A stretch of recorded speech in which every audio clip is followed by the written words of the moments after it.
নমস্কাৰ শ্ৰদ্ধাৰ চাবিদসকল ইনফৰ্ম হবৰ আন এটি গুৰুত্বপূৰ্ণ ভিডিঅ'লৈ আপোনালোকক স্বাগতম জনাইছোঁ। আশা কৰিছোঁ আপোনালোক ভালে আছে। চাবিদসকল আমাৰ বিদ্যালয়ত অধ্যয়নৰত যিসকল ছাত্ৰ ছাত্ৰী তেওঁলোকৰ বিভিন্ন ধৰণৰ আইডি ইতিমধ্যে ক্ৰিয়েট কৰা হৈছে। যদি ক'বলৈ যোৱা যায় শিক্ষা হেতুৰ জৰিয়তে যিটো আইডি তেওঁলোকে পায় সেইটো ষ্টেট আইডি। তাৰ পৰৱৰ্তী পৰ্যায়ত ইউডাইছ প্লাছৰ পৰা এটা আইডি জেনেৰেট কৰা হৈছে যাক কোৱা হয় পাৰ্মানেণ্ট এডুকেশ্যন নাম্বাৰ অৰ্থাৎ পেন নাম্বাৰ। আৰু মন কৰিবলগা কথাটো হ'ল এই পেন নাম্বাৰ অবিহনে এজন ছাত্ৰ বা ছাত্ৰীয়ে উচ্চ যি শিক্ষা সেই শিক্ষা গ্ৰহণ কৰিবলৈ অসমৰ্থ হ'ব। আৰু ইয়াৰ উপৰিও ছাত্ৰ ছাত্ৰীসকলৰ কাৰণে আৰু নতুন এটা আইডি জেনেৰেট কৰা হ'ব। আৰু আজিৰ এই আলোচ্য শিতানৰ জৰিয়তে সেই আইডিৰ সম্পৰ্কে অকণমান আলোচনা কৰিবলৈ চেষ্টা কৰিম। সেই আইডিনো কি হয়, কেনেকৈ পাব আৰু ইয়াৰ জৰিয়তে কি কৰিবলৈ বিচৰা হৈছে আদি সকলোখিনি কথা আজিৰ এই ভিডিঅ'টিৰ জৰিয়তে আপোনালোকক অৱগত কৰাবলৈ চেষ্টা কৰিম। অনুৰোধ কৰিম ভিডিঅ'টি অতি গুৰুত্বপূৰ্ণ আৰু সেইকাৰণে আপোনালোকে সম্পূৰ্ণখিনি অংশ চাব আৰু যদি ভাল পায়, যদি সম্ভৱ হয় সকলো শিক্ষাগুৰুৰ সুবিধাৰ প্ৰতি লক্ষ্য ৰাখি ভিডিঅ'টি আগলৈকে শ্বেয়াৰ কৰিব। চাবিদসকল এই সম্পৰ্কত আমাৰ ৰাজ্যখনৰ মাননীয় শিক্ষামন্ত্ৰী মহোদয়ে সামাজিক মাধ্যমত এটা বিশেষ গুৰুত্বপূৰ্ণ পোষ্ট তেখেতে উল্লেখ কৰিছিল আৰু এইটোৱে আছিল সেইটো পোষ্ট। আৰু তেখেতে উল্লেখ কৰি লিখিছে, attention all schools, Assam is ruling out the APAAR ID, a 12-digit lifelong digital identity for school enrolled students. This initiative under the New Education Policy 2020 will streamline academic records, track students' progress, and support students in their educational journey. Parents join the parent-teacher meeting to give consent for your child's APAR ID. অৰ্থাৎ এই কথাখিনিকে তেখেতে উল্লেখ কৰি লিখিছে যে সকলো বিদ্যালয়লৈ মনোযোগ দি শুনাৰ কথাটো তেখেতে উল্লেখ কৰিছে। আৰু তাৰ পৰৱৰ্তী পৰ্যায়ত তেখেতে উল্লেখ কৰি লিখিছে, অসমৰ বিদ্যালয়ত নামভৰ্তি কৰা ছাত্ৰ ছাত্ৰীৰ বাবে 12 সংখ্যাৰ আজীৱন ডিজিটেল পৰিচয় এপাৰ আইডি ৰূপায়ণ কৰা হৈছে।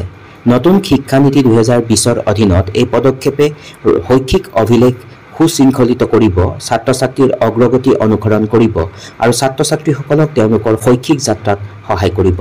অভিভাৱকসকল আপোনাৰ সন্তানৰ এপাৰ আইডিৰ বাবে সন্মতি দিবলৈ বিদ্যালয়বিলাকত যি অভিভাৱক সভা অনুষ্ঠিত হয়, শিক্ষক অভিভাৱক সভা, সেই সভাবিলাকত যোগদান কৰিবলৈ তেখেতে ইয়াত উল্লেখ কৰিছে।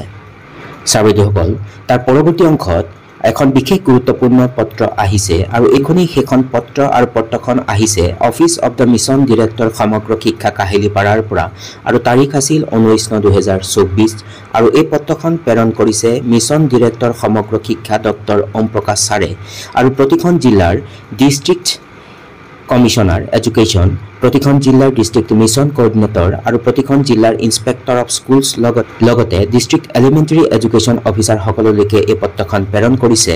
আৰু ছাবজেক্টত এই অংশখিনিত উল্লেখ কৰিছে implementation of APAAR ID for school enrolled students, অৰ্থাৎ বিদ্যালয়ত এনৰল হোৱা যিসকল ছাত্ৰ ছাত্ৰী সেই ছাত্ৰ ছাত্ৰীসকলৰ কাৰণে এপাৰ আইডি ইমপ্লিমেণ্টেশ্যনৰ সংক্ৰান্তত বুলি উল্লেখ কৰিছে। আৰু এই পত্ৰখনৰ এই পৰৱৰ্তী এই অংশখিনিত অতি কিছুমান গুৰুত্বপূৰ্ণ কথা উল্লেখ কৰিছে। মই চমুকৈ ক'বলৈ চেষ্টা কৰিম। ছাৰ মেডাম, ওপৰত উল্লেখ কৰা বিষয়টোৰ সন্দৰ্ভত department of school education literacy, ministry of এডুকেশ্যনৰ সকলো বিদ্যালয়ত নামভৰ্তি কৰা ছাত্ৰ ছাত্ৰীৰ বাবে এক অনন্য আজীৱন 12 সংখ্যাৰ এপাৰ আইডি আৰু যদি সম্পূৰ্ণকৈ ক'বলৈ যোৱা যাব automated permanent academic account registry, অৰ্থাৎ এপাৰৰ ফুল ফৰ্মটো হৈছে মন কৰিব automated permanent academic account registry প্ৰমাণ কৰিবলৈ আৰম্ভ কৰিছে। এই নতুন শিক্ষানীতি 2020ৰ সৈতে সংগতি ৰাখি one nation one student ID কাৰ্যসূচীৰ অংশ মাৰ্কশ্বিট, প্ৰমাণপত্ৰ আদিকে ধৰি সকলো শৈক্ষিক অভিলেখৰ কাৰণে ব্যৱস্থা গ্ৰহণ কৰা হৈছে।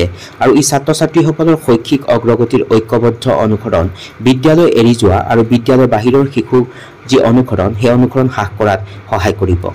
তাৰ পৰৱৰ্তী এই অংশখিনিত উল্লেখ কৰিছে বিদ্যালয় পৰ্যায়ত ইউডাইছ প্লাছ পৰ্টেলৰ পৰা ছাত্ৰ ছাত্ৰীৰ বাবে যি এপাৰ আইডি সৃষ্টি কৰা হ'ব, যিসকল ছাত্ৰ ছাত্ৰীৰ বাবে বৈধ আধাৰ আইডি আৰু স্থায়ী শিক্ষা নম্বৰ যিটো ডাইছৰ পৰা পাই পাৰ্মানেণ্ট এডুকেশ্যন নাম্বাৰ আছে তেওঁলোকৰ বাবে এপাৰ আইডিৰ সৃষ্টি কৰা হ'ব। আৰু প্ৰক্ৰিয়াৰ অংশ হিচাপে ছাত্ৰ ছাত্ৰীসকল অভিভাৱক অভিভাৱিকাসকলৰ সন্মতি আৰু এপাৰ আইডি সৃষ্টি কৰা হ'ব বুলি উল্লেখ কৰিছে। আৰু এই প্ৰক্ৰিয়াৰ অংশ হিচাপে ছাত্ৰ ছাত্ৰীৰ অভিভাৱক অভিভাৱিকাৰ সন্মতি ল'ব লাগিব। নিৰ্দিষ্ট আৰ্হিত তেওঁলোকে এই সকলোখিনি লাভ কৰিবলৈ সক্ষম হ'ব। সন্মতিপত্ৰত স্বাক্ষৰ আৰু জমা দিবলৈ অভিভাৱকসকল বিদ্যালয়ত শাৰীৰিকভাৱে উপস্থিত থাকিব লাগিব বুলি ইয়াত উল্লেখ কৰিছে। তাৰ পৰৱৰ্তী পৰ্যায়ত উল্লেখ কৰিছে সকলো বিদ্যালয় অভিভাৱকৰ সন্মতি সংগ্ৰহৰ বাবে অভিভাৱক শিক্ষক যি সভা অনুষ্ঠিত হয় সেই সভাৰ আয়োজন কৰিব লাগিব।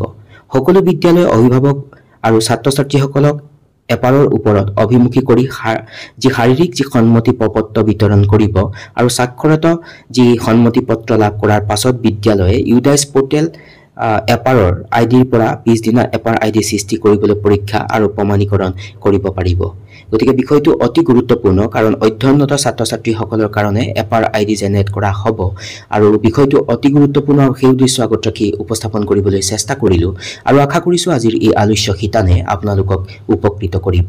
এইখিনিতে উল্লেখ কৰিব খুজিম যিহেতু বিষয়টো অতি গুৰুত্বপূৰ্ণ গতিকে সকলো ছাৰ বাইদেউসকলে এই বিষয়টো জনাৰ প্ৰয়োজন আছে। গতিকে যদি সম্ভৱ হয় আগলৈকে ভিডিঅ'টি শ্বেয়াৰ কৰিব।